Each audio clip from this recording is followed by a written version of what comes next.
কদিনের যে নির্বাচনী প্রক্রিয়া থেকে শুরু করে আজ পর্যন্ত যে মিলন মেলার মতো যে পরিবেশ দেখলাম, আনন্দঘন পরিবেশ, সৌভ্রাতৃত্বপূর্ণ পরিবেশ, এই পরিবেশটা কি নির্বাচনের জন্যই কি এই পরিবেশটা, নাকি নির্বাচনের পরবর্তী সময়ে এই পরিস্থিতিটা, এই পরিবেশটা থাকবে? এটা কি? আমি তো চাই যে নির্বাচনের পরেও যেন এই সুন্দর পরিবেশটা থাকে। আমরা দুইটা প্যানেলেরই মানে যারাই আমরা আসি না কেন, আমরা সবাই মিলেমিশেই যেন কাজ করি এবং এই হইচই আনন্দের মধ্যে সবাইকে নিয়েই যেন আমরা কাজ করতে পারি। আচ্ছা, এখন আমি যেটা বলতে চাচ্ছি, এই যে আরমান মুক্তি প্যানেল, একটা সুন্দর ক্যাবিনেট তুমি সাজিয়েছো ভাইয়া, এই ক্যাবিনেটে সবাইকে আমরা উপযুক্ত মনে করি, বিপক্ষ দল আছে, সব কিছু মিলিয়ে সবাইকে উপযুক্ত মনে করি প্যানেল জি। করেছে। হ্যাঁ। আমার প্রশ্নটা যেটা তোমাদের এই প্যানেল যদি আল্লাহর রহমতে জয়লাভ করে যদি আসে, তোমরা চলচ্চিত্রের স্বার্থে, চলচ্চিত্রের উন্নয়নে, শিল্পী সমিতির স্বার্থে, শিল্পীদের উন্নয়নে এবং চলচ্চিত্রের সার্বিক পরিস্থিতি উন্নয়নে তোমরা কি কি ভূমিকা রাখতে পারো, কি কি কাজ করো, এটা পরিকল্পনা তোমরা নিশ্চয়ই সাজিয়ে। হ্যাঁ, আমাদের একটা পরিকল্পনা আছে এবং লম্বা লিস্ট, সেটা নিয়ে অনেকে আমাদেরকে প্রশ্ন করেছেন, সাংবাদিক সম্মেলনেও জিজ্ঞেস করেছেন, কিন্তু আমরা মানে এই মুহূর্তে বলবো না। মানে আমাদের কাজ করে হ্যাঁ হ্যাঁ ভোট না দেখাতে চাও। কাজ করে এবং হচ্ছে আমাদের প্যানেল পরিচিতি হচ্ছে 1 তারিখে, সেখানে ইনশাল্লাহ আমরা সব কিছু তুলে ধরবো। আলহামদুলিল্লাহ।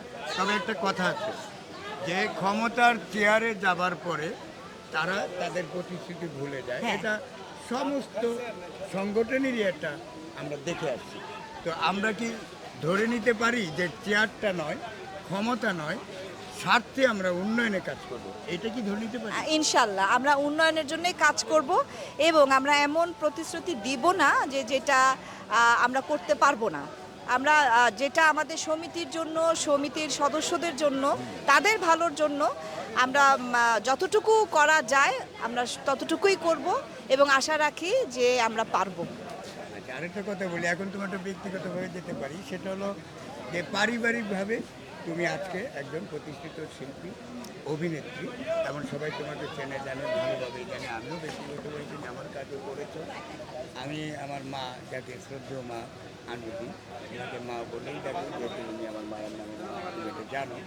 তো উনি যে ভাবমূর্তিটা চলচ্চিত্রে ধরে রেখেছিলেন, আজ পর্যন্ত ধরে রেখেছেন, তুমি কি চাও না যে তুমি তোমার মায়ের পথ ধরে সেটাকে ধরে রাখবে এবং শিল্পীদের মাঝেই তোমার নিজের বিচরণ থাকবে? অবশ্যই চাই, কারণ আমার মার ইচ্ছাতেই কিন্তু আমার এই নির্বাচনটা করা এবং তিনি আমাকে বলেছেনই যে আমার মায়ের খুব ইচ্ছা ছিল মানে সাধারণ সম্পাদকের নির্বাচন করার। উনি বহুবার ক্যাবিনেটে ছিলেন, উনি নির্বাচন করেছেন এবং হাইয়েস্ট ভোটেই উনি জিততেন। আর জি হ্যাঁ, কিন্তু উনি হয়তোবা ব্যস্ততার কারণে বা কোনো না কোনো কারণে তিনি সাধারণ সম্পাদকের পদটা ইচ্ছা থাকলেও উনি করতে পারেননি। তো সেই ইচ্ছাটা তিনি আমাকে দিয়ে পূরণ করতে চান এবং আমার মায়ের ইচ্ছার জন্যই আমি এখানে দাঁড়িয়েছি এবং আমার মায়ের মানে স্মৃতিটা আমি সব সময় ধরে রাখতে চাই আমাদের এই সমিতিতে এবং আমি যতদিন বেঁচে থাকবো সমিতির পাশে আমি থাকবো। আলহামদুলিল্লাহ, খুব আস্থার সঙ্গে তুমি যে কথাগুলো বলেছো, অত্যন্ত সুন্দর কথা, এবং তোমার এই কথার সঙ্গে যেন মিল থাকে এবং আমরা পরিচালক সমিতির পাশাপাশি একত্রে কাঁধে কাঁধ মিলিয়ে কাজ করব। আমি একজন সিনিয়র ডিরেক্টর হিসেবে এই প্রতিশ্রুতি আমিও দিতে পারি। ইনশাল্লাহ।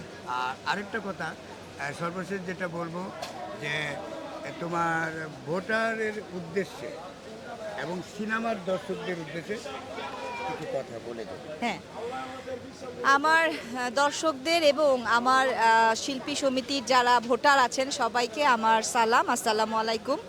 আপনারা আমার জন্য অবশ্যই দোয়া করবেন, আমি যেন আমার মার ইচ্ছাটা পূরণ করতে পারি এবং আমার যারা শিল্পী সমিতির সদস্যরা আছেন, ভোটার আছেন, তাদেরও ইচ্ছাতেও কিন্তু আমার এখানে দাঁড়ানো। তো আমাদের যে ভোটার আছেন শিল্পী সমিতি, তাদের উদ্দেশ্যে বলবো, আপনারা বুঝে শুনে বিবেচনা করে যে কে শিল্পী সমিতির তে মানে বসার মতো বা ক্যাবিনেটে থাকার মতো উপযুক্ত, সেটা বিবেচনা করে আপনারা ভোটটা দিবেন। আর আশা করি আপনারা সবাই ভালো থাকবেন এবং হ্যাঁ, এবং আমার যে দর্শকরা আছেন, জি আপনারা ভালো ভালো বাংলা সিনেমা দেখবেন এবং হ্যাঁ, এবং হলে আসবেন। আশা করি সেই সোনালী যুগের মতো আবারও সিনেমা তৈরি হবে, ভালো ভালো সিনেমা তৈরি হবে, যা আপনারা পরিবারের সবাইকে নিয়ে দেখতে পারবেন।